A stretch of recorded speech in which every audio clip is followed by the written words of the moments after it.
الحمد للہ رب العالمین والصلاة والسلام علی سید المرسلین وعلی آلہ واصحابہ اجمعین، اما بعد فاعوذ باللہ من الشیطان الرجیم، بسم اللہ الرحمن الرحیم۔ قل لا اسألکم علیہ اجرا الا المودۃ فی القربی۔ آمنت باللہ صدق اللہ العلی العظیم، وقال اللہ تعالی فی شان حبیبہ الکریم، ان اللہ وملائکتہ یصلون علی النبی یا ایھا الذین آمنوا صلوا علیہ وسلموا تسلیما۔ اللہم صل علی سیدنا مولانا محمد معادن الجود والکرم وعلی آلہ وبارک وسلم۔ صلاۃ و سلام علیک یا رسول اللہ صلی اللہ تعالی علیہ وسلم۔ اما بعد، ہر تعریف اور بڑائی صرف اللہ تعالی کے لیے ہے، جو سارے جہان کا مالک ہے، مختار ہے، اور جو سارے جہان کا پالنہار ہے۔ میں اس بات کی گواہی دیتا ہوں کہ اللہ تعالیٰ کے سوا کوئی عبادت کے لائق نہیں، وہ ایک ہے، اس کا کوئی ساتھی اور شریک نہیں۔ اور میں اس بات کی گواہی دیتا ہوں کہ آپ کے ہمارے پیارے آقا اور مولا حضور پرنور رحمت عالم نور مجسم حضرت سیدنا محمد مصطفیٰ احمد مجتبیٰ صلی اللہ تعالی علیہ وآلہ وصحبہ وسلم اللہ تعالیٰ کے آخری رسول اور اس کی برگزیدہ بندے ہیں۔ اللہ تعالیٰ حضور اکرم نور مجسم رحمت عالم صلی اللہ علیہ وسلم پر، اہل بیت، صحابہ کرام، تابعین اور تبع تابعین، اولیاء محمد پر قیامت تک بکثرت رحمتیں اور برکتیں نازل فرماتا رہے۔ سب مل کر محبت کے ساتھ ایک مرتبہ درود پاک پڑھیے۔ اللہم صل علی سیدنا مولانا محمد معادن الجود والکرم وعلی آلہ وبارک وسلم۔ صلاۃ و سلام علیک یا رسول اللہ صلی اللہ تعالی علیہ وسلم۔ معزز سامعین، نوجوان ساتھیوں، السلام علیکم ورحمۃ اللہ وبرکاتہ۔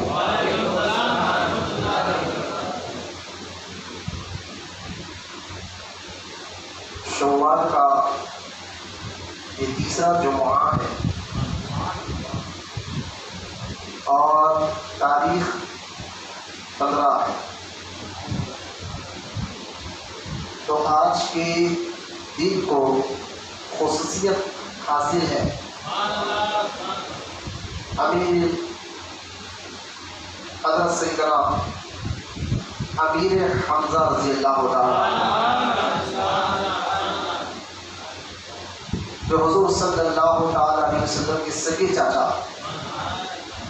اور جن کا مزار مبارک احد کے میدان میں آج بھی موجود ہے، کیونکہ تاریخ میں روایت میں آتا ہے کہ شوال کے مہینے کے پہلے عشرے میں اور صحیح تاریخ 15 شوال جو آج کا دن ہے، جنگ احد ہوئی، اور آج ہی کے دن جنگ احد کے ہی دن حضرت سیدنا امیر حمزہ رضی اللہ تعالیٰ عنہ کی شہادت ہوئی۔ آج ہم ان اور سے بات منا رہے ہیں، امیر حمزہ رضی اللہ تعالیٰ عنہ۔ اور یہ امیر حمزہ رضی اللہ تعالیٰ عنہ شخصیت ہے، آج بھی اگر کوئی مدینہ پاک میں حاضری دے اور احد کے میدان میں جا کر حضور کی اس چاچا کی مزار کی زیارت کرے اور دعا کرے، پھر مدینہ آ کر حضور سے دعا کرے اور چاچا کا وسیلہ دے، تو سرکار اس کی دعا کو ضرور سنتے ہیں۔ تو سرکار دین کا یہ تجربہ ہے کہ حضور سے کچھ بات منوانا ہے تو امیر حمزہ کے ذریعے سے۔ تو انشاءاللہ انہیں کے متعلق باتیں عرض کرنے سے پہلے ایک حدیث مبارکہ سنیں درود پاک کے متعلق۔ حدیث مبارکہ ہے، حضور اکرم صلی اللہ تعالیٰ علیہ وسلم نے فرمایا کہ جب تک تم اس پر درود پڑھتے رہو گے تب تک اللہ تعالیٰ کے فرشتے تم پر رحمت بھیجتے رہیں گے۔ اب یہ جاننے کے بعد آگے سرکار کے شاہ فرماتے ہیں، یہ جاننے کے بعد اب تمہاری مرضی کے کتنا پڑھنا ہے، کتنا کم پڑھو یا زیادہ پڑھو، یعنی آپ جتنی دیر پڑھتے رہیں گے فرشتے رحمت بھیجتے رہیں گے۔ رحمت کا معنی بہت وسیع ہے۔ رحمت بھیجنے کا مطلب کیا ہے؟ رحمت جس پر اللہ کی رحمت آئے گی، فرشتے رحمت بھیجے گی اللہ کے حکم سے، تو اس کی بیماریاں ختم ہو، پریشانیاں ختم ہو۔ رحمت آنے سے پریشانیاں جاتے ہیں، بلائیات جاتے ہیں، بیماری جاتی ہے، برکت آتی ہے، رحمت آتی ہے۔ تو درود پاک ایک ایسا وظیفہ ہے جو جس کے کثرت سے پڑھنے سے انشاءاللہ بیماریاں بھی ختم ہوتے ہیں۔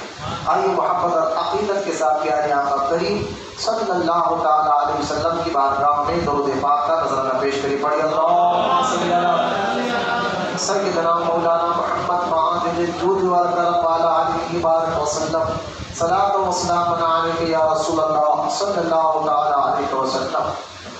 لیکن آج 15 شوال ہے اور آج کی نسبت امیر حمزہ رضی اللہ تعالیٰ عنہ کے عرس سے مبارکہ ہے۔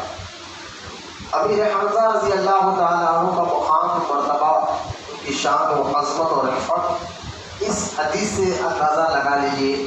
سرکار دو عالم صلی اللہ تعالیٰ علیہ وسلم نے خود ارشاد فرمایا، میں نے عرش کی پینتی یعنی عرش کے دروازے کی چوکھٹ پہ یہ لکھا دیکھا کہ حمزہ اللہ اس کے رسول کا شیر ہے۔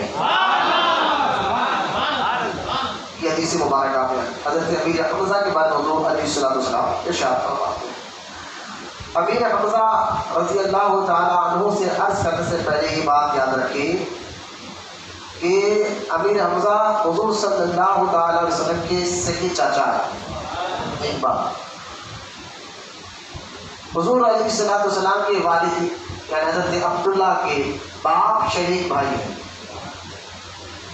کیونکہ ان کی والدہ اور ہے، حضرت عبداللہ کی والدہ اور ہے۔ حضور کے جو دادا ہے سیدنا عبد المطلب رضی اللہ تعالیٰ عنہ، انہوں نے کئی شادیاں کی۔ میں آگے بتاؤں گا انہوں نے یہ جو شادیاں زیادہ کی اس کی وجہ کیا تھی۔ حضور کے دادا نے جو شادیاں کثرت سے کی ہے اس کی وجہ کیا تھی وہ انشاءاللہ میں آپ کو بتاؤں گا۔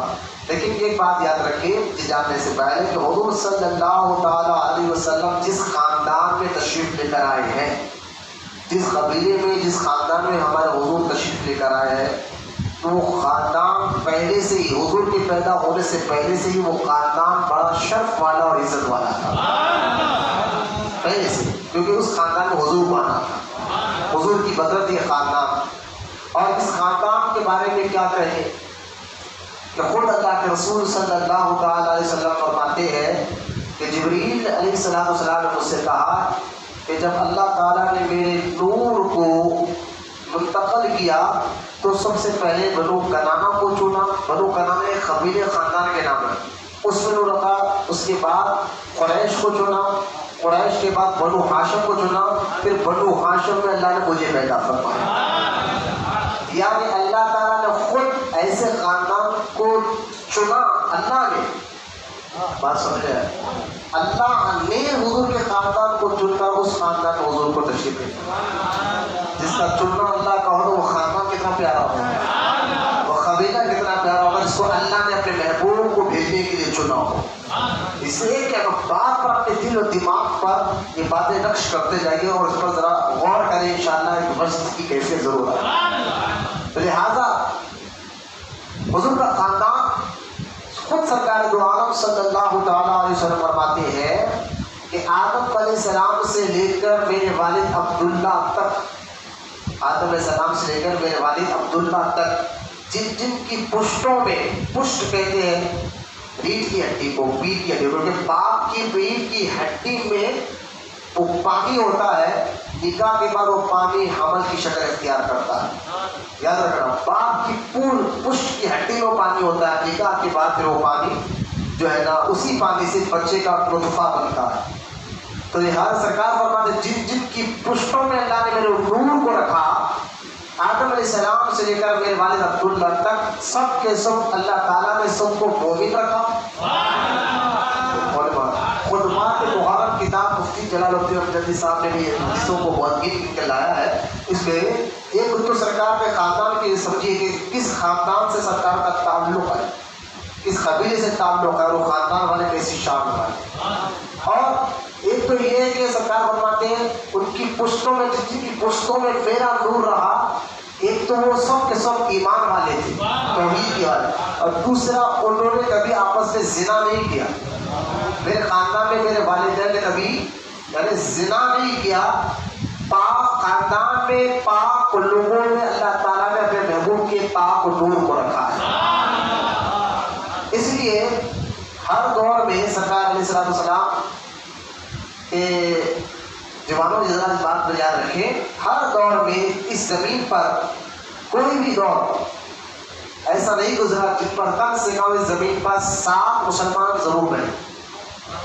یاد رکھیں, چاہے آدم علیہ السلام کے بعد دوسرے نبی آئے, نبیوں کے جانے کے وقت بھی وقفہ ہوتا تھا دوسرے نبی آنے پر. جیسا کہ عیسیٰ علیہ السلام کے جانے کے بعد دنیا سے زندہ اٹھانے کے بعد 500 سال بعد حضور پیدا ہوا. عیسیٰ علیہ السلام سے دنیا میں 500 سال کے زمین جہاں کفر شرک بہت زیادہ ہو گیا تھا, لیکن یہ بات بھی طے ہے کہ 7 مسلمان ہر دور میں رہتے تھے. علماء کہتا ہے اگر ایک بھی مسلمان زمین پر نہیں ہوتا تو پھر زمین پر عذاب فوراً آ جاتا. تو اس سے پتہ کیا چلا کہ حضور کے والدین بھی ایمان والے, کہ ہر دور میں ایمان والے رہے ہیں, چاہے دور کس طرح بھی ہو, ہر دور میں ایمان والے ضرور رہے ہیں. اور اللہ تعالیٰ نے ایمان والوں کے اندر ہی ہمارے محبوب کی یعنی حضور کے نور کو رکھا. اب مکہ میں جو قبیلہ سب سے زیادہ جن کی دیکھیں کعبے کی بھلے مکہ میں لوگ کئی کفار اور مشرک رہتے تھے, تو وہاں پر یہ یاد رکھیں کہ لوگ ہر دور میں کعبے کی عزت ضرور کرتے تھے, اور حضور کے قبیلے بنو ہاشم اور بنو قریش کی بڑی عزت کرتے تھے. کیونکہ یہ قبیلے کی سارا مکہ ہر دور میں عزت کرتا تھا. بنو قریش اور بنو ہاشم.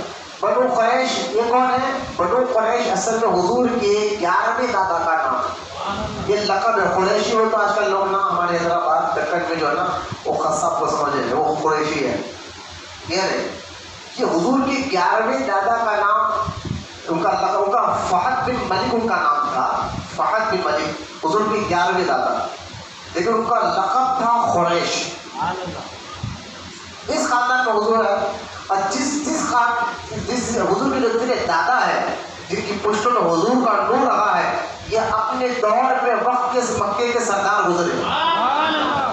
ایک تو یہ, اور دوسری بات یہ ہے کہ جب مکہ جو آباد ہوا ہے وہ حضرت اسماعیل علیہ السلام کی اولاد سے, کیونکہ بی بی ہاجرہ کو حضرت اسماعیل علیہ السلام کو کعبے کے پاس لا کر ابراہیم علیہ السلام نے اللہ کے حکم سے چھوڑ کر گئے, اور دعا بھی ابراہیم علیہ السلام نے کی تھی کہ اللہ جو آخر نبی آنے والا وہ میری اولاد میں سے آئے. ایک تو یہ دعا, پھر یہ چھوڑ کر گئے.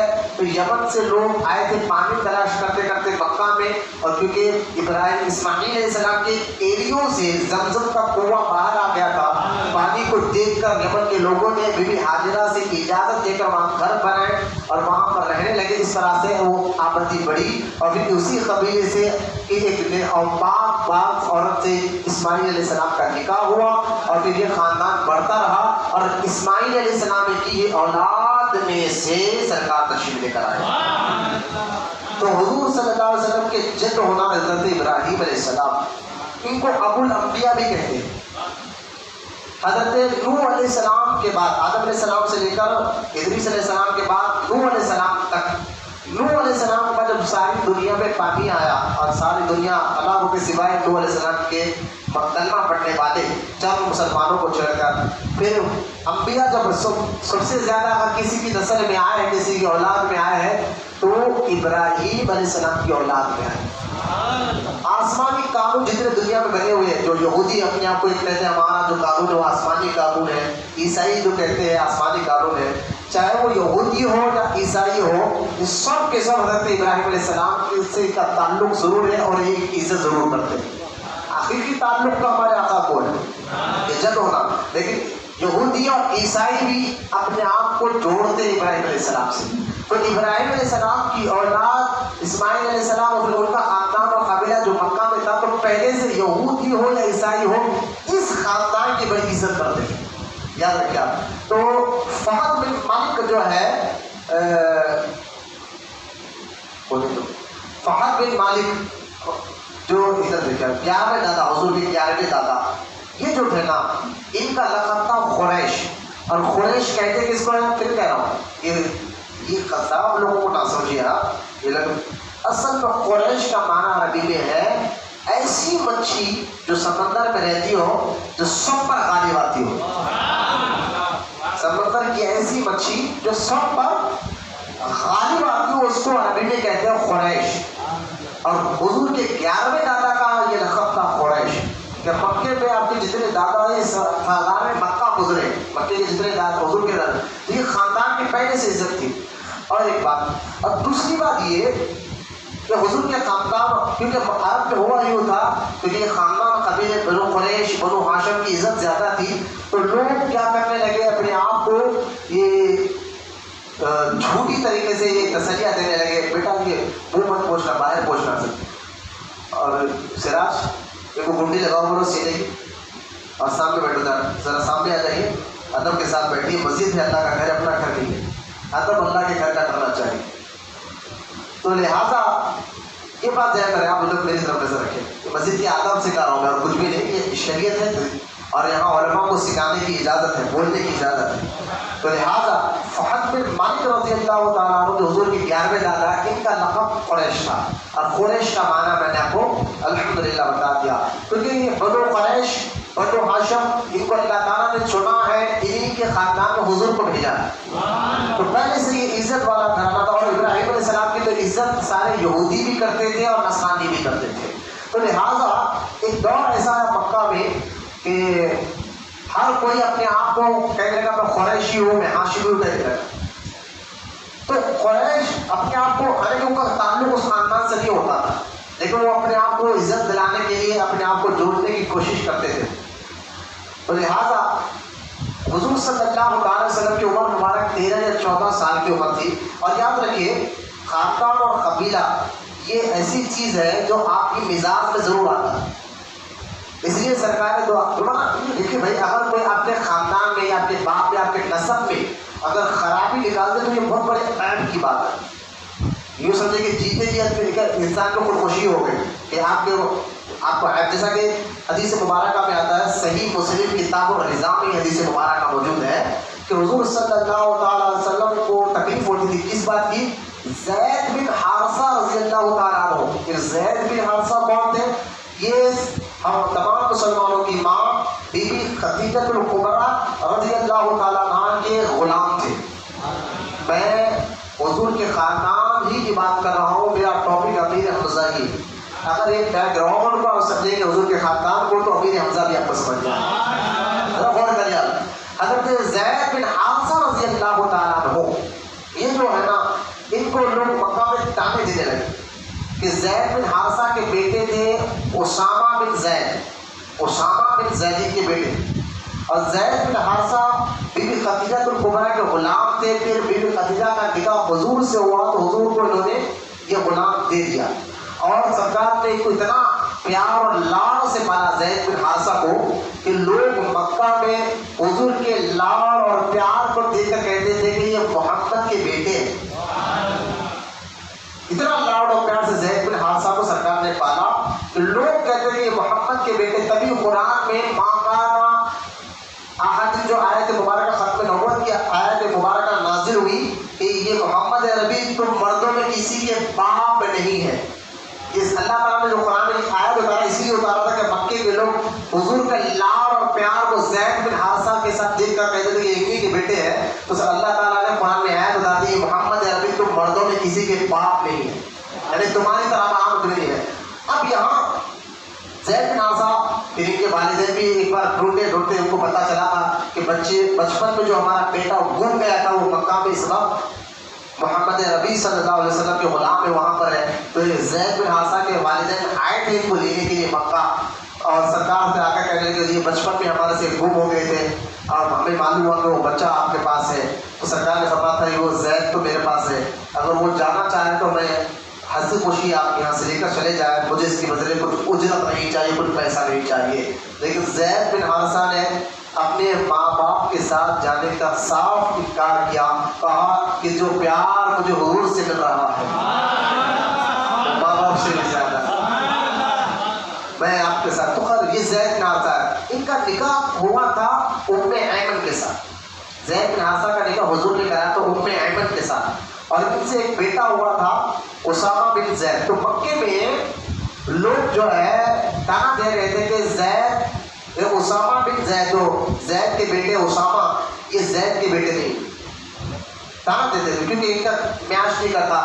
مکے میں اس دور میں کیسا شناس لوگ رہا کرتے جو اپنے سمجھ، ان کو اتنی عقل تھی، کیفا شناس یعنی لوگوں کو دیکھ کر فرق کر لیتے تھے کہ اسی کا بیٹا ہے یا نہیں.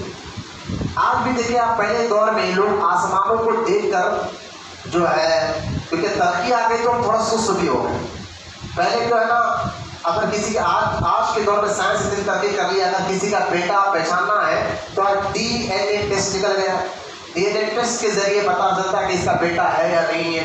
تو آج سائنس نے جہاں بہت ساری آسانیاں پیدا کر دی ہے کہ سائنس نے DNA ٹیسٹ نکال کر آپ کو ایک آسان والا دے دیا ہے کہ آپ کو پتا چلے گا کہ آپ کا بیٹا ہے یا نہیں ہے. تو سائنس ترقی کرے تو تھوڑا سست بھی ہو گئے. پہلے لوگ جو نا آنکھوں کو دیکھ کر، بھون کو دیکھ کر، ہاتھوں کے گوڑوں کو دیکھ کر پہچانتے تھے کہ اس کا بیٹا ہے یا نہیں. ان کو عرب میں کیسا شناس لوگ کہتے ہیں. اب دیکھیں آج ہم ترقی آگے سست ہو گئے، ورنہ پہلے ایک دور ایسا تھا گھڑی جب نہیں نکلی تھی لوگ آسمان کو دیکھ کر ٹائم کہتے تھے. لیکن اب ترقی آ گئی تو یہ عقلیں ہماری کمزور پڑ گئی، سستی ہمارے اندر آ گئی. ورنہ آج بھی ایسے لوگ ہیں جو آنکھوں کو دیکھ کر پہچان لیتے کہ اس کی مزاج سے اسی. آج بھی ہے ایسے لوگ پیشانیوں کو دیکھ کر پہچانتے ہیں، اس کے چہرہ کے آنکھوں کی گولائی کو دیکھ کے پہچان لیتے ہیں، ناک کھڑی ہے، دبی بھی ہے. اس لیے پہلے بڑے بوڑھے لوگ جب کسی کے گھر جاتے تھے رشتہ لینے تو اس رشتے کو لے کے جا کر کیا دیکھتے، بچی کا آنکھ، بھو، یہ ناک اس دیکھ کر بچی کی مزاج کا پتہ کر لیتے. اس لیے سرکار دو عالم علیہ السلام کی حدیث مبارکہ ہے، ذرا غور سے سننا. سرکار نے فرمایا تم نکاح کر رہے ہو، شادی اگر کر رہے ہو، نکاح اگر کر رہے ہو تو سرکار نے فرمایا ایسے خاندان میں نکاح کرو، یعنی شادی کرنے سے پہلے تم خاندان کو دیکھ کر نکاح کرو. سرکار نے فرمایا خاندان کو دیکھ کر نکاح کرو. حضور علیہ السلام نے فرمایا کیوں؟ کہ سرکار فرماتے ایک رگ ہوتی ہے، چاہے تو وہ عورت کے خاندان میں اگر کوئی ایسا بے حیا آدمی گزرا ہو تو وہ رگ اس کے خاندان میں، اس کے اولاد میں، کیونکہ اولاد کے اندر مزاج منتقل ہوتی ہے، اولاد کے اندر عادتیں منتقل ہوتی ہے. مزاج دیکھیں ہمارا بچہ ہے، باپ کی طرح بولتا ہے یا دادا کی طرح چلتا ہے، نانا کی طرح چلتا ہے، نانا کی طرح بولتا ہے. تو لہٰذا سرکار آج یہ کون دیکھ رہا ہے؟ خاندان نہیں دیکھ رہا، آج تو پیسہ دیکھا جاتا ہے. عورت کوئی بھی ہو، آدمی کوئی بھی ہو، پیسہ دیکھا جاتا ہے، دولت دیکھی جاتی ہے. پہلے کے لوگ خاندان دیکھتے کہ ان کے خاندان میں تقویٰ والے کیسے لوگ، پرہیزگاری والے کیسے لوگ ہیں. آج یہ لوگ ختم ہو گئے. اب پیسہ دیکھا جا رہا ہے، اسی لیے ان کی اولادوں کو دیکھ لو، نہ مسجد کے اماموں کا ادب کرتے ہیں، نہ علماء کا، نہ مسجد کا ادب کا، کچھ نہیں، بس اگر سینہ لاجواب.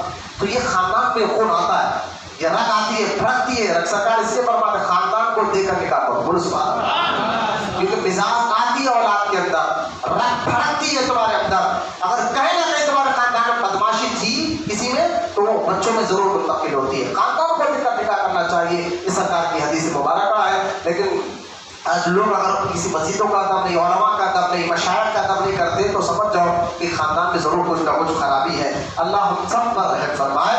اب جو نکاح کرے تو خاندان کو دیکھ کر کرے. یہ بھی حدیث سرکار کی حدیث مبارکہ کے تحت میں نے یہ ساری باتیں کرا. تو لہٰذا کیسا شناس لوگ مکے میں تھے جو ہاتھوں کے کوڑوں کو دیکھ کر پہچان لیتے تھے کہ اس کی مزاج کیسی ہے، یہ کس کا بیٹا ہے. تو لہٰذا ایک مرتبہ حدیث مبارکہ میں آتا ہے، سیدہ عائشہ صدیقہ کہتی ہے حضور خوشی خوشی میرے گھر مجھے میں تشریف لائے. تو اما عائشہ صدیقہ نے کہا کہ یا رسول اللہ آج آپ بہت خوش نظر آ رہے، وجہ کیا ہے؟ تو سرکار نے فرمایا عائشہ ہمیشہ مکے کے لوگ مجھے تکلیف دیتے تھے کہ اسامہ زید کا بیٹا نہیں ہے، ہمیشہ مکے کے لوگ مجھے یہ بات سنا کر تکلیف دیتے تھے کہ اسامہ زید کا بیٹا نہیں ہے، لیکن آج مکے کے لوگ مان گئے کہ اسامہ زید کا ہی بیٹا، اس پر مجھے بہت خوشی ہوئی۔ تو پوچھا کہ حضور وہ کیسے؟ تو سرکار نے فرمایا عائشہ مکے کے کیفیت شناس لوگ، اور سب سے زیادہ کیفیت شناس اللہ تعالیٰ نے ہمارے نبی کو عطا فرمایا۔ یہ بتاؤں گا میں، سب سے زیادہ عقل روشن ہمارے نبی کی، سب سے زیادہ انسان کی پہچان کی پرکھ اللہ نے ہمارے نبی کو عطا فرمایا۔ لیکن میں آپ کو یہ بتاؤں گا مکے میں ایسے لوگ تھے تو سرکار فرماتے ہیں کہ ایک کیفیت شناس کو مکے والوں نے بلایا کہ بتاؤ کہ زید اسامہ زید کے بیٹے ہیں کیا؟ باپ بیٹوں کو سامنے بٹھا کر اس نے باپ کے انگلیوں کو دیکھا، کونوں کو دیکھا، بیٹی کے کونوں کو دیکھا، پھر انگلیاں کھول کر دیکھا باپ بیٹے کے آگے پیچھے، پھر آنکھوں کو دیکھا، بھاؤں کو دیکھا، پھر پیروں کو دیکھا، اور دیکھ کر کہا اس کیفیت شناس نے لوگوں اب اسامہ کو تانا نہ دو، اسامہ زید ہی کا بیٹا ہے۔ اب کیونکہ اسامہ کا کلر ذرا گورا تھا، آپ کے والد صاحب ذرا اس میں تھے تو لوگ اس میں تانا دے رہے تھے، تو یہ بھی ایک رات ہے، کبھی ماں کا بیٹے پر، کبھی ماں کا کلر زیادہ ہوتا ہے، کبھی باپ کا کلر زیادہ ہوتا ہے، یہ بھی ایک مسئلہ ذہن میں رکھیے آپ۔ تو خیر اب سرکار تو صلی اللہ علیہ وسلم جو ہے نا 14 سال کی عمر میں، 14 سال کی عمر میں سرکار کعبے کے پاس کعبے کو پشت لگا کے، عمر کتنی ہے سرکار کی؟ ذہن میں رکھیں کتنے سال ہے؟ 14 سال ہے، اور سرکار دوبارہ علیہ السلام کعبے کو پشت لگائے، پیر لمبے کی وہ بیٹھے ہوئے ہیں، تو ایک کیفیت شناس شخص جو اتنا بوڑھا ہو گیا تھا، جس کی بوڑھاپے کی وجہ سے پلکیں لٹک رہی تھی، اور اس کو پکڑ کر دو آدمی لے کر جا رہے تھے، اور سرکار اپنے خط مبارک کو لمبا کیے بیٹھے تھے، عمر سرکار کی 14 سال ہے۔ اب وہ گیا سرکار کے سامنے سے، پھر اپنے شاگردوں کو مجھے پیچھے لاؤ، اس بچے کے قریب لے، اور سرکار پیچھے لائے گئے، اس بوڑھے اپنے پلکیں اٹھا کر سرکار کے خطبوں کو دیکھا،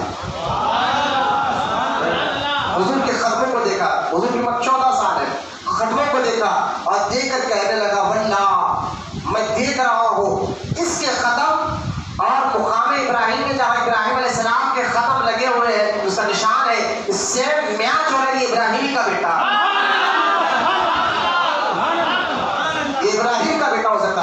آج جو مقام ابراہیم ہے کعبے کے سامنے، وہ ایک جو ہے نا ایک جالی کے اندر پتھر رکھا، پہلے ایسا نہیں تھا، وہ پہلے وہ پتھر جو ہے نا کعبے کی دیوار پر ایسا لگا ہوا تھا، ٹیکا لگا، اس طرح سے ٹیکا لگا، اور تو اس طرح مکے کے کیفیت شناس لوگ جو ابراہیم علیہ السلام کے ختم کے نشان تھے، اس نشان کو دیکھ کر ابراہیم علیہ السلام کی اولاد کو پہچانتے تھے، بولنا سبحان اللہ۔ تو ابراہیم علیہ السلام کا جو نقشہ تھا وہ ہو اس پیر کے نشان سرکار کے تھے، بولنا سبحان اللہ، جیسے ابراہیم علیہ السلام کے، تو اس کیفیت شناس نے کہا یہ ابراہیم علیہ السلام کا ہی بیٹا ہو سکتا ہے۔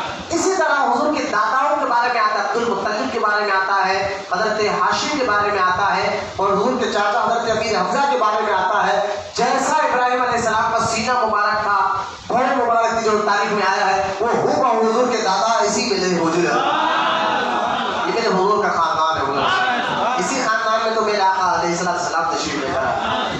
اب امیر حمزہ رضی اللہ تعالیٰ کا سینہ ہو سرکار ابراہیم علیہ السلام کے سینے کے مصحف سے، ذہن رکھیے آپ۔ اور یہ ابراہیم علیہ السلام وہ ذات ہے، سرکار اللہ تعالیٰ نے قرآن میں جتنے نبیوں کا ذکر کیا ہے، سننا ابراہیم علیہ السلام ابو الانبیاء ہے، نبیوں کے بعد ہے، نوح علیہ السلام کے بعد سب سے زیادہ ابراہیم علیہ السلام کی اولاد میں نبی آئے۔ حضرت ابراہیم علیہ السلام کی زندگی کے بارے میں اللہ قرآن میں کہتا ہے کہ اے لوگوں اگر تمہیں کسی کی پیروی کرنا ہے، کسی کو اسوہ کو اپنانا ہے، تو 2 ذات ایسی جو مکمل ہے، جس کا قرآن میں ذکر کر رہا ہے اللہ تعالیٰ، ان کے اسوہ کو اپناؤ، ان کے طریقے کے اپناؤ۔ ایک تو ہمارے آقا کی ذات مبارکہ کو اللہ نے کہا یہ اسوہ حسنہ ہے، ایک ابراہیم علیہ السلام کی ذات مبارکہ۔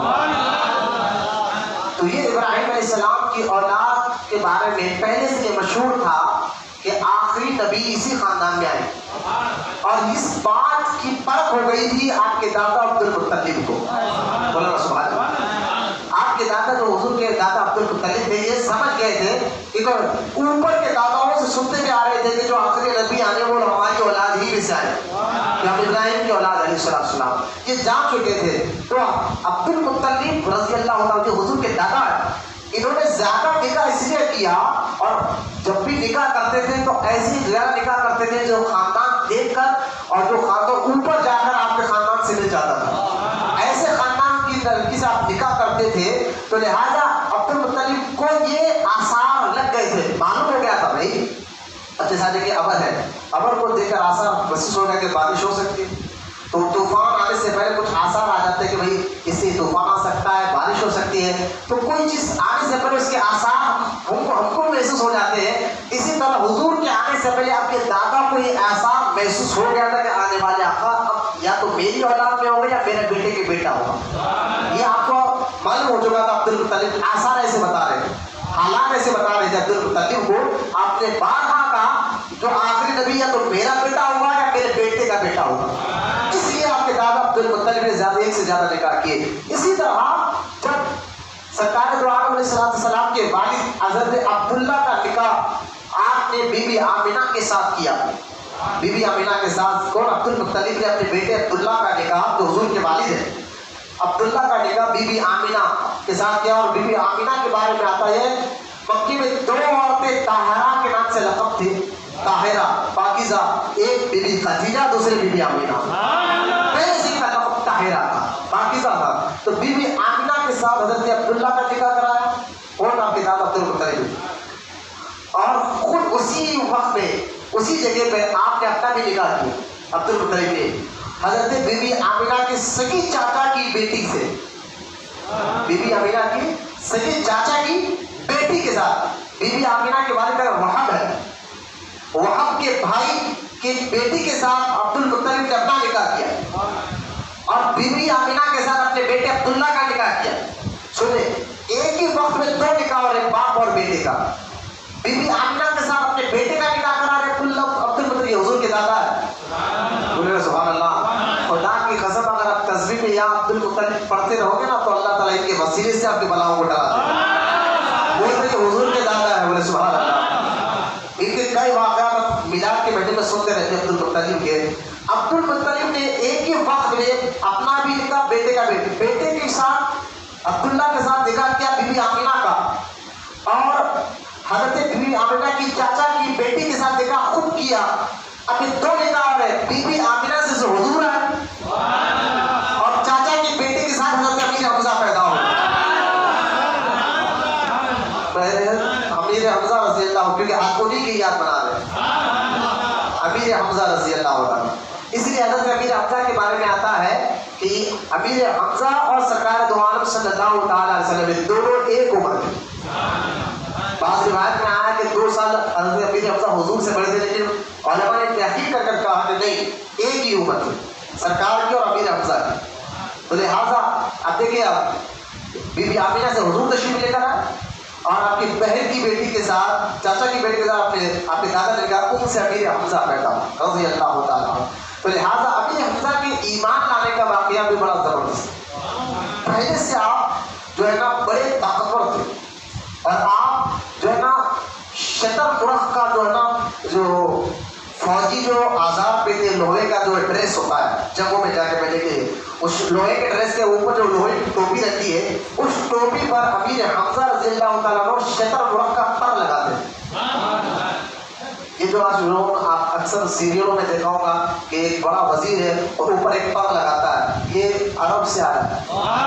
تو امیر حمزہ رضی اللہ تعالیٰ عنہ پر لگاتے ہیں شتر مرخ کا، تاکہ لوگوں کو پتا چلے کہ کیونکہ لوہے کے ڈریس میں آدمی چھپ جاتا ہے کون ہے کس پہ پتا نہیں چلتا. لیکن امیر حمزہ اتنے لیڈر تھے کہ لوگوں کو پتا چلے کہ یہ ڈریس میں کوئی عام آدمی نہیں امیر حمزہ ہے. وہ اپنی پہچان چھپاتے نہیں تھے. ان کے ایمان لانے کا واقعہ امیر حمزہ رضی اللہ تعالیٰ عنہ کا بڑا دلچسپ ہے. سرکار نے اعلان نبوت کر 5 سال ہوا. کتنے سال ہوا؟ 40 سال کی عمر میں سرکار نے اپنے نبی ہونے کا اعلان کیا.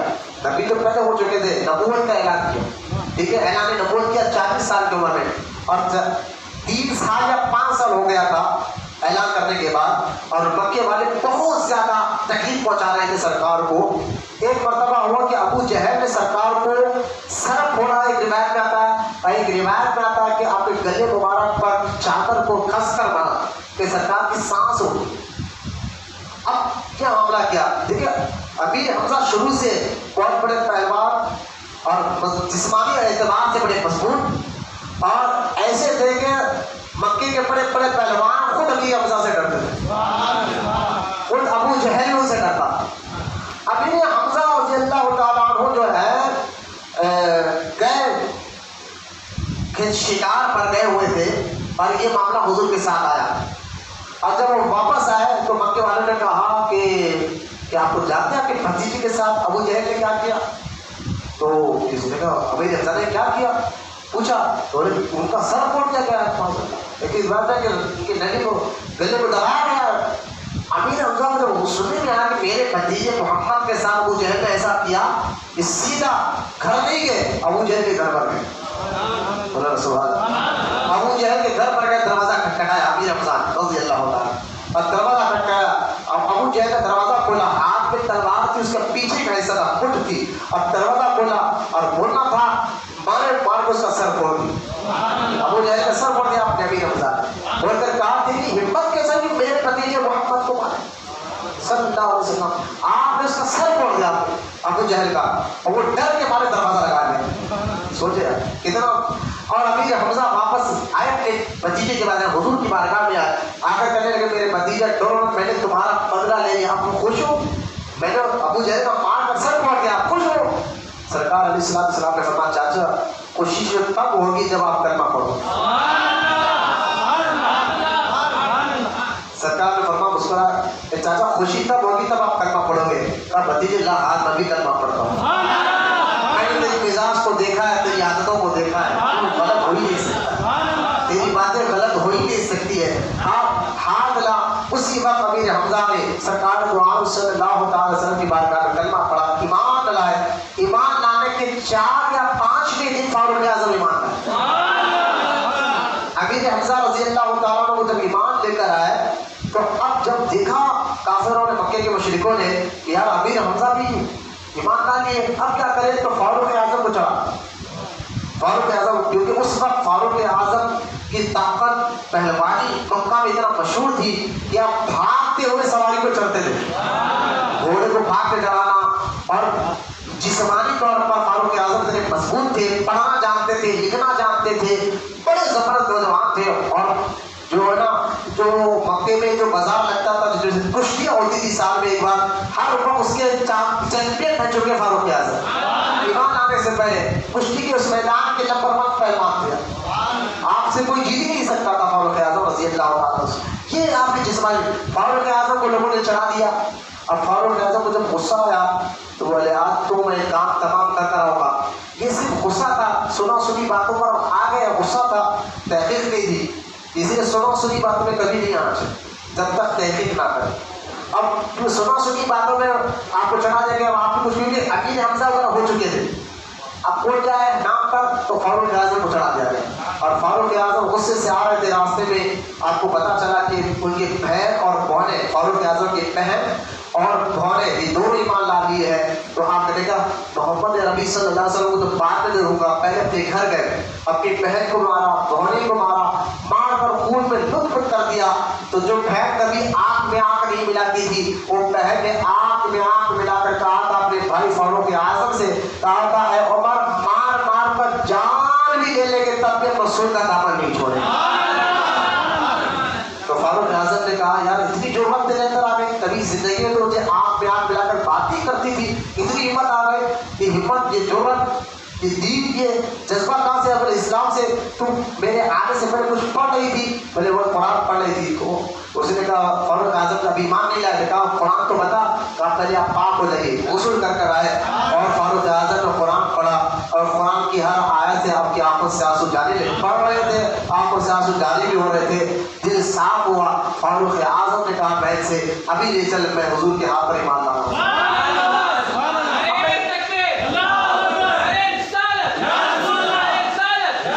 میں کیا سنانا چاہ رہا ہوں، جب فاروق اعظم رضی اللہ تعالیٰ عنہ لیکن اپنی بہن کے گھر کو معلوم ہوا کہ یہ اپنے پھوپھی کے گھر میں سرکار تشریف فرما ہے، یہ معلوم ہونے کے بعد سرکار کی بارگاہ میں آنے کے لیے حضرت فاروق اعظم نکلے، صحابہ خود ڈر گئے کیونکہ فاروق اعظم یہاں کیوں آ رہے ہیں، اور ڈر کر حضور سے کہنے یا رسول اللہ فاروق آ رہے ہیں، عمر آ رہے ہیں، عمر آ رہے ہیں، لیکن ڈر کتنا تھا، دبدبا کتنا تھا فاروق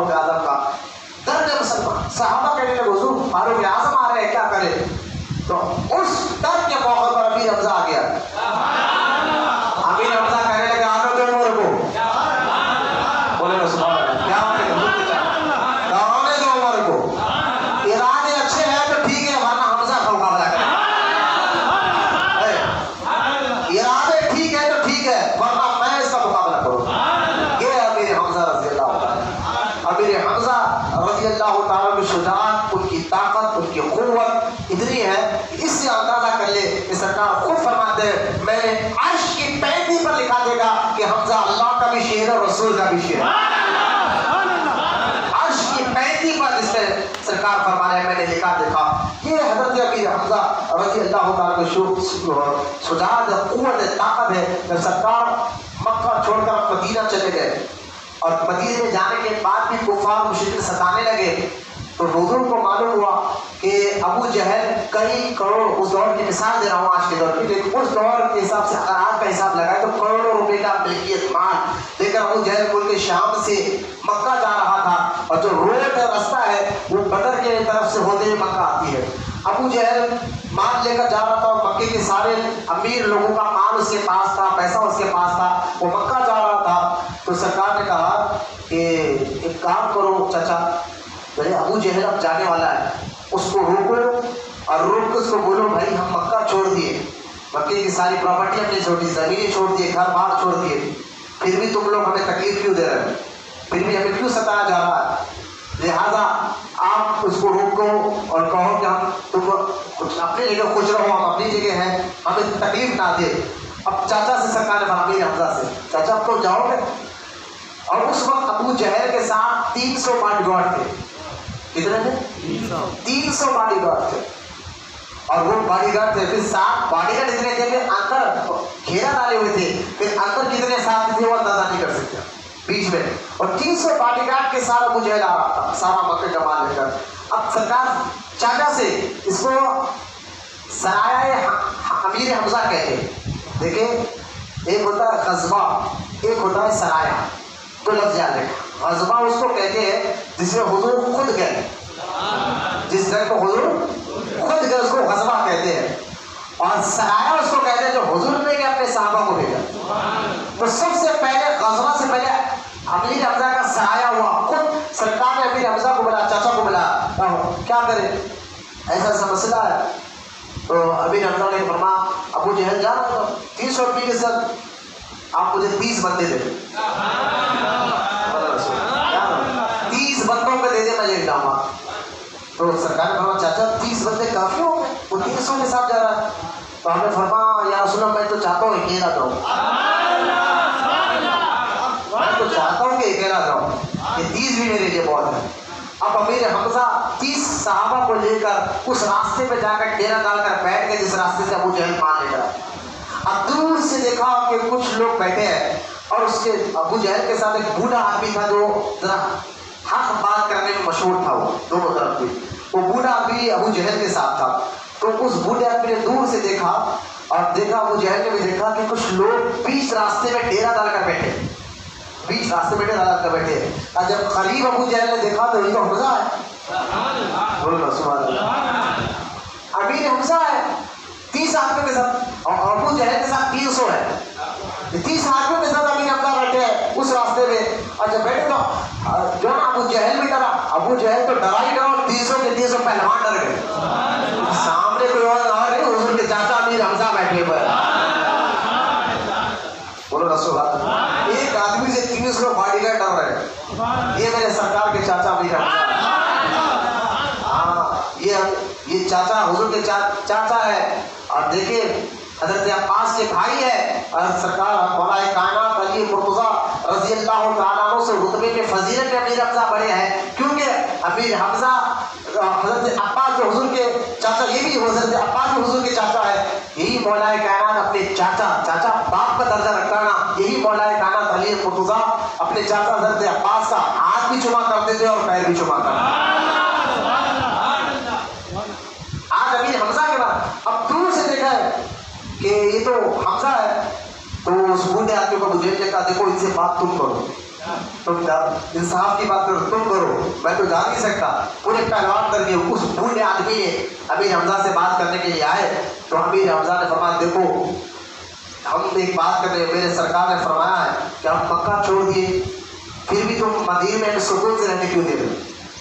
تم یہودیوں کو سکھاتے ہو ہمارے بارے میں، مسلمانوں کے بارے میں، عیسائیوں کو سکھاتے ہو مسلمانوں کے بارے میں، ہمارا کوئی مسلمان بھائی کا اگر جائے تو اس کو مارتے ہو. یہ ساری حرکتیں چھوڑو تو میں راستہ دوں گا، ورنہ ابھی فیصلہ ہوگا، ابھی فیصلہ ہوگا، اس جگہ پر فیصلہ ہوگا. جب ہم مکہ چھوڑ کے ہمیں کیوں تکلیف دیا جا رہا ہے، ستایا کیوں جا رہا ہے؟ تو اس بوڑھے آدمی نے جا کر ابو جہل سے کہا تو ابو جہل نے کہا جو حمزہ کرے بات مانو، جو کہا کہ ہم آپ کے بعد تکلیف دیتے ہم. تو اب یہاں مسلمانوں کو آج فارس، یہ نوجوان بچے ذہن میں رکھا کہ آج مسلمانوں کو فارس اور بڑے بڑے یورپ ممالک میں انگریز یہ کہہ رہے ہیں کہ مسلمان لٹیرے تھے معاذ اللہ. مجھے بتائیے امیر حمزہ رضی اللہ تعالیٰ جب کھڑے تھے اور ابو جہل کے پاس جتنا مال تھا نا، جتنا مال علماء کہتے ہیں اگر وہ مال امیر حمزہ لے لیتے تو کیا ابو جہل کچھ نہیں کر سکتا تھا. اتنا مال تھا کہ مسلمان 10 سال تک بیٹھ کر کھا سکتے تھے. کتنا مال تھا؟ 10 سال تک علماء کہتے ہیں مسلمان بیٹھ کر کھا سکتے تھے، لیکن مال پر امیر حمزہ کی نظر نہیں تھی. اگر معاذ اللہ لٹیرے ہوتے تو وہ مال لوٹ لیتے معاذ اللہ. ایسا نہیں ہے، امیر حمزہ نے بات کو منوایا اور راستہ دے دیا کہ آج کے بعد تکلیف نہیں دینا کسی مسلمان کو، راستہ دے دیا. اب وہ چلا گیا. یہ اور بات ہے، بعد میں بدر کے میدان میں آئے اور ذلیل رسوا ہو کر ابو جہل مرا، عتبہ مرا، امیہ مرا. تو لہٰذا یہ مرنے کے بعد بھی جنگ بدر کا واقعہ ہونے کے بعد پھر کافر اور مشرکین جو ہے گئے واپس اور جا کر جو ہے 3000 کا لشکر لے کر اسی شوال کی 15 تاریخ کو احد میں آئے. اور جب مدینے میں پھر حملہ کرنا چاہے تو سرکار نے اپنے صحابہ سے مشورہ کیا تھا کہ کیا کریں، کہ ہم ان سے لڑیں گے شہر میں رہ کر لڑے یا باہر جا کر لڑے. تو سب سے پہلے آگے بڑھ کر امیر حمزہ رضی اللہ تعالیٰ عنہ نے کہا تھا کہ حضور سے یا رسول اللہ ہم گھر بیٹھے نہیں لڑیں گے، ہم باہر نکل کر مقابلہ کریں.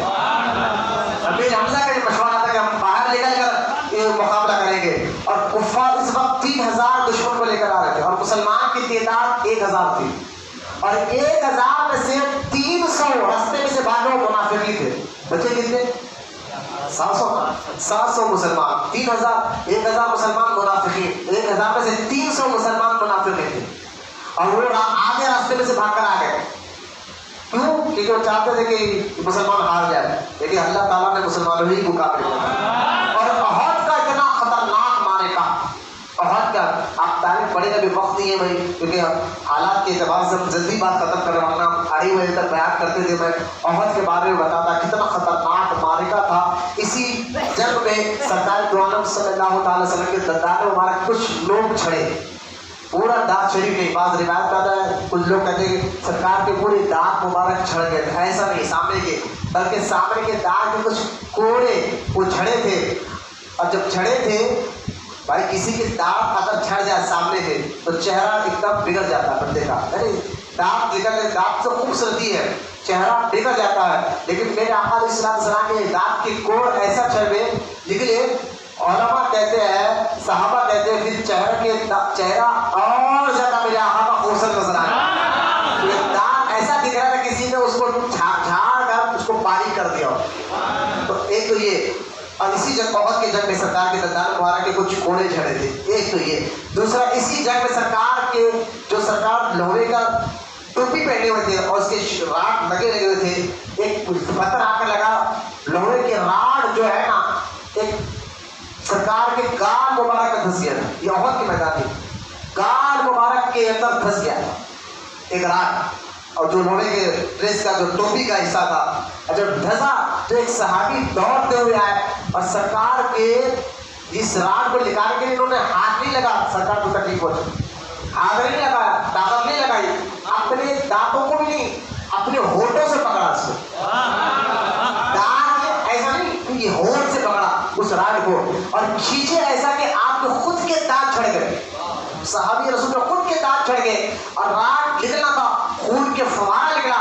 سرکار نے اس خون کو ہاتھ میں لیا، ایک صحابی کو کہا کہ ایسی جگہ ڈال دے جہاں لوگ کھدلے نہ. وہ صحابی گئے اور اس کو پیچھے لے کر پی لیا اور واپس سرکار کی بارگاہ میں آئے.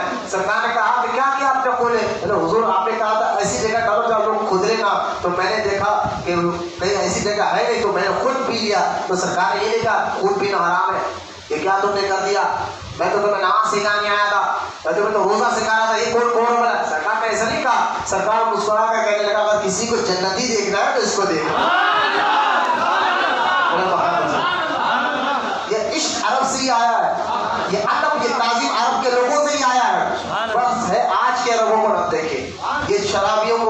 آپ عاشق رسول عربوں کو دیکھیے، عاشق رسول عربوں کو دیکھیے. اور یہی جنگ احد میں احد کا جو پہاڑ ہے جس پر سرکار بار بار کھڑے تھے، اور وہ احد کا پہاڑ کے بارے میں سرکار نے فرمایا یہ پہاڑ مجھ سے محبت کرتا ہے، میں اس سے محبت کرتا ہوں. اور یہ پہاڑ اللہ تعالیٰ قیامت میں اس کو بھی جنت میں داخل فرمائے گا. تو لہٰذا اسی احد کے میدان پہ امیر حمزہ رضی اللہ تعالیٰ کی شہادت ہوئی ہے. اور شہادت سے پہلے کے واقعہ جب احد کا معاملہ شروع ہوا، ایک بڑا پہلوان لڑنے کے لیے سامنے آیا، تو جب سامنے آیا تو اس کے مقابلے میں، اس کے لڑکانے میں جو ہے حضرت مولانا علی سامنے آئے. اس پہلوان کے مولانا علی سامنے آئے اور آ کر اس نے کہا کہ تو بچہ ہے. وہ پہلوان کہنے لگا تو بچہ ہے، میری چاچا کا بیٹا ہے، میں بھی عرب کا ہوں، تو بھی عربی ہے، تو بچے سے میں کیا لڑوں. لیکن حضرت مولانا علی نے ایسا اس کو للکارا. تو یہ کہا ٹھیک ہے مقابلے کے لیے حضرت علی مقابلے کی پوزیشن لے رہے تھے، پیچھے ہٹ کر آگے بڑھنا چاہ رہے تھے. پیچھے ہٹے، پیر پھسلا، تھوڑا سا پیر میں موچ آیا. حضرت امیر حمزہ نے علی کو کہا میرے بچے سے پیچھے ہٹ، میں جاتا ہوں اس کی آیت. حضرت علی کو پیچھے کیا اور امیر حمزہ نے اس پہلوان کو ایک وار ایسا مارا، کٹا یہاں سے، اور تلوار امیر حمزہ کی جا کر اس کی ریڑھ کی ہڈی میں کٹ گئی. ایک ہی وار اس کافر کو امیر حمزہ نے جانب رسید کر دیا. ایک ہی وار میں وہ امیر حمزہ نے اس کو جانب رسید کر دیا. اور جب جانب رسید کیا، تلوار اس کی ریڑھ پہ اٹک کے ہڈی میں. امیر حمزہ نے کھینچ کر نکالا، پیر رکھا اس کافر کے سینے پر، کھینچ کر تلوار نکالا تو خون اچھل کر آپ کے چہرے پہ لگا. تو آپ خون کو پوچھتے تھے امیر حمزہ، اور پوچھ کے کہتے تھے میں اس کا بیٹا ہوں جو مکے میں زمزم پلا کر مت ہاتھی ہو. یہ امیر حمزہ رضی اللہ تعالیٰ. اور اسی جنگ میں دھوکے سے وحشی نے آپ کو قتل کیا. وحشی بعد میں مسلمان ہو گئے، وحشی بعد میں مسلمان ہونے کے لیے مسلمان نہیں ہوئے تھے، کافروں کے ساتھ آئے تھے. وحشی نے آپ کو قتل کیا اور آپ کا مصالحہ کیا گیا معاذ اللہ. یعنی کہنے کا مطلب یہ ہے وحشی نے جب قتل کیا تو ہندا نے آ کر، یہ بھی بات مسلمان ہوئی ہندا بھی، وہ ہندا نے آ کر حضرت امیر حمزہ کے ہونٹوں کو کاٹا، آپ کی ناک کو کاٹا، آپ کے جو ہے کلیجے کو یعنی سینے کو پھاڑ کر کلیجہ نکال کر چبایا گیا. ایسا شہادت ہوئی امیر حمزہ رضی اللہ تعالیٰ عنہ کی. جب سرکار دو عالم صلی اللہ تعالیٰ علیہ وسلم نے اپنے اس چاچا کی لاش مبارک کو دیکھا تو سرکار خوب رہے، صحابہ بھی رہے، اور صحابہ نے کہا یا رسول اللہ اب ہم جس کافر کو بھی ماریں گے ہم بھی انہیں کا حال ایسا کریں. تو سرکار فرماتا نہیں، ہم ایسا نہیں کریں، ہمیں ایسا کرنے کی اجازت نہیں. اگر کوئی دشمن بھی ہو تو اس کی لاش کے ساتھ ایسی حرکت اب نہیں کریں. لہٰذا سرکار نے منع فرمایا اور سرکار علیہ السلام نے ان کے جنازے کو تیار کیا، سامنے رکھا. اور 70 صحابہ بھی شہید ہوئے تھے احد کے میدان میں. تو سرکار نے امیر حمزہ کے نماز جنازہ پڑھی.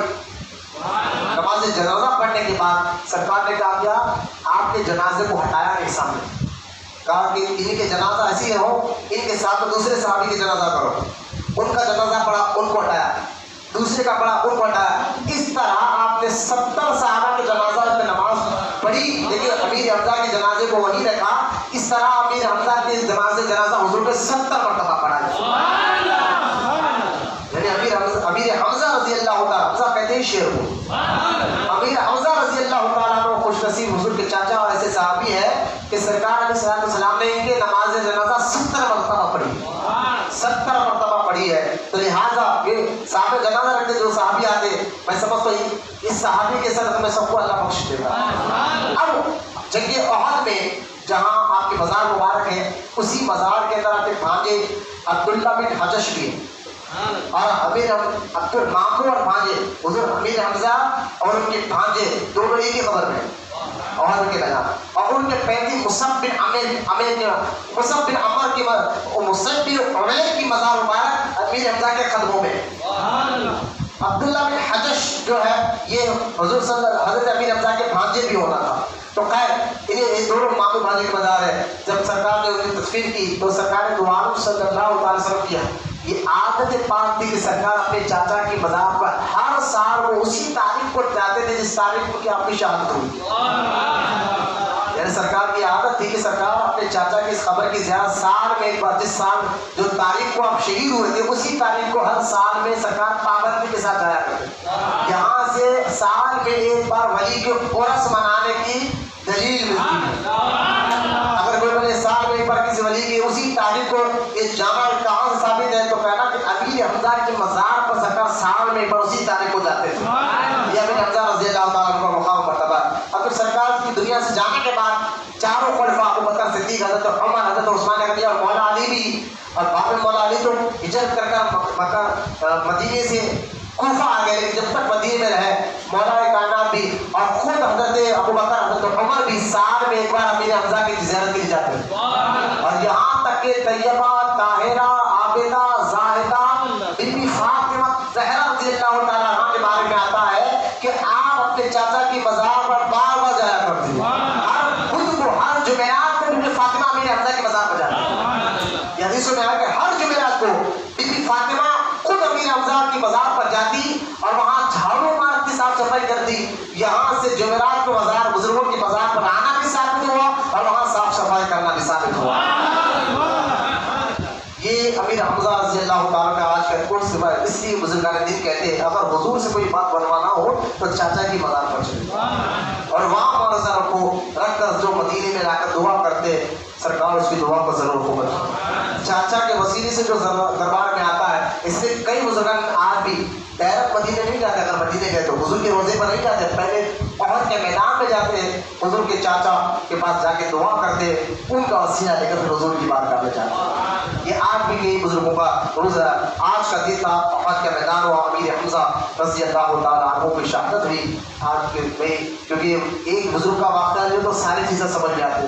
ہمیں نسب کے بارے میں معلوم ہوا، خاندان کے بارے میں معلوم ہوا، رشتہ داری کے بارے میں معلوم ہوا، کیسی بچی کو نکاح کرنا ہے. ایک امیر حمزہ کا ذکر نکالے تو کہ بہادری کے بارے میں معلوم ہوا. یہ ساری باتیں میں معلوم ہوئے کہ ایک ولی کا ذکر نکالو ہے، کسی اللہ کے ایک بندے کا ذکر نکالو تو دین سارا سمجھ میں آ جاتا ہے. دین سارا سمجھ میں آ جاتا ہے. تو اللہ تعالیٰ کی بارگاہ میں دعا ہے اللہ تعالیٰ تمام کو سرکار امیر حمزہ رضی اللہ تعالیٰ عنہ کے صدقے میں اور اہل بیت کے صدقے میں ہم تمام کی بخشش فرما. اور اے پاک پروردگار بالخصوص امیر حمزہ رضی اللہ تعالیٰ عنہ آج عرس مبارکہ کا دن ہے، اس عرس پاک کے صدقے میں میرے مولا اس کرونا وائرس کو ختم فرما. جتنے لوگ اس بیماری کو مبتلا ہیں کو صحت عطا فرما. ہمیں سچا عاشق رسول بنا اور قیامت تک ہماری نسلوں میں عاشق رسول کو پیدا فرما. مولا ہم سب کی دعاؤں کو سرکار مدینہ صلی اللہ تعالیٰ علیہ وسلم کے صدقے میں بالخصوص سرکار سیدنا امیر حمزہ رضی اللہ تعالیٰ عنہ کے صدقے مولا ہم سب کی دعاؤں کو قبول فرما. وما علینا الا البلاغ والحمد للہ رب العالمین.